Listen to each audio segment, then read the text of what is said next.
ভিডিওটি দেখা মাত্রই শেয়ার করবেন।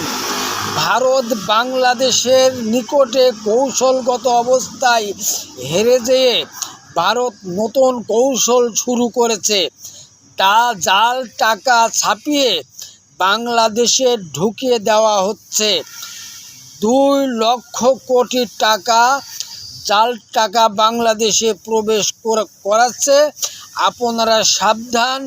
আমার ভিডিওর স্ক্রিনে যে নাম্বার দেওয়া থাকবে এই নাম্বার দেখে টাকা লেনদেন করবেন। এই নাম্বার যদি টাকার শরীরে থাকে এই টাকা লেনদেন করবেন না। 50100500 ও 1000 এই নাম্বারগুলো টাকার উপরে থাকলে এই টাকা ভারত থেকে আসা টাকা জাল টাকা, আপনারা লেনদেন করবেন না, সাবধান।